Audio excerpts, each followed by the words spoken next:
2016 में किसी ने आरक्षण के समर्थन में हरियाणा को जला दिया। गुस्ताखी माफ, हरियाणा में आपका स्वागत है। हरियाणा में 50 साल से खोजी पत्रकारिता कर रहे पवन कुमार बंसल। नमस्कार, आज हम चर्चा करेंगे बीजेपी के मेंबर पार्लियामेंट रामचंद्र जांगड़ा।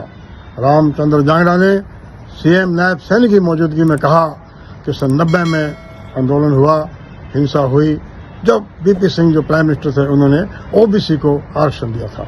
उसके विरोध में एक पर्टिकुलर कास्ट के लोगों ने आंदोलन किया और फिर उन्होंने जिक्र किया 2016 में जब हरियाणा में मनोहर लाल की सरकार थी, जाटों ने आरक्षण के समर्थक में आंदोलन किया। उन्होंने दो बातों का जिक्र किया। मुख्यमंत्री जी, इस हरियाणा ने बहुत दंश झेले हैं भारतीय जनता पार्टी की सरकार आने से पहले। 1990 में किसी ने आरक्षण के विरोध में हरियाणा को जलवा दिया, तो 2016 में किसी ने आरक्षण के समर्थन में हरियाणा को जला दिया। मैं प्रकाश सिंह कमीशन की रिपोर्ट पढ़ रहा था, अकेले 2016 में हरियाणा प्रदेश में 2000 करोड़ की संपत्ति जलाई गई या नष्ट की गई। इससे बड़ा नुकसान को हरियाणा में हो नहीं सकता है। मैं 1990 की एक रिपोर्ट पढ़ रहा था, जब 250 बसें सोनीपत के डिपो में आग लगाई गई थी, उस समय इससे भी ज्यादा हरियाणा प्रदेश का नुकसान हुआ था। लेकिन अब वो लोग भूल जाएं। हम अपने पाठकों से, दर्शकों से 90 और 2016 का जिक्र करेंगे। बता दें, जांगड़ा साहब की बात से मैं सहमत हूँ। हजारों करोड़ की प्रॉपर्टी जला दी गई और चुन चुन कर लोगों के घर जला दिए गए। लेकिन जांगड़ा साहब, आपको मैं बता दूं, ये सब आपकी सरकार के, आपकी पार्टी के जो सीएम थे उस टाइम मनोहर लाल जी, उनके निकम्मेपन की वजह से हुआ।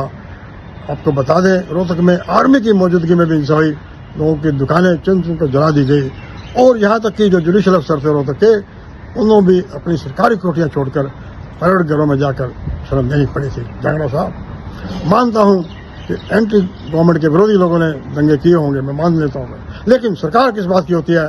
सरकार के पास इंटेलिजेंस होता है, सीआईडी होती है, पुलिस होती है, सब कुछ होता है। मनोहर लाल उसको कंट्रोल करने में असफल रहे।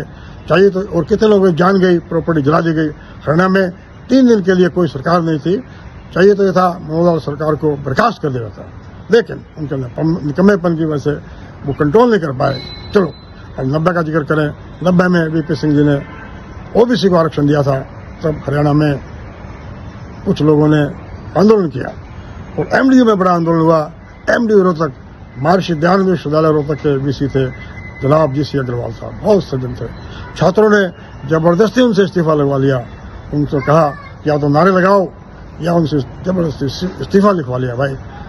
हालांकि गवर्नर साहब ने उनसे अपना इस्तीफा वापस लेने को भी कहा, लेकिन उन्होंने कहा जहाँ के छात्रों को इतना सम्मान नहीं है, वहाँ रहने का कोई नहीं। एक और किस्सा बता दें, 90 में फॉर्मर सीएम बीडी गुप्ता, जिनको भिवानी में किसी सिर्फ व्यक्ति ने गोली मार दी थी, पीजीआई रोहतक में इलाज के लिए दाखिल थे।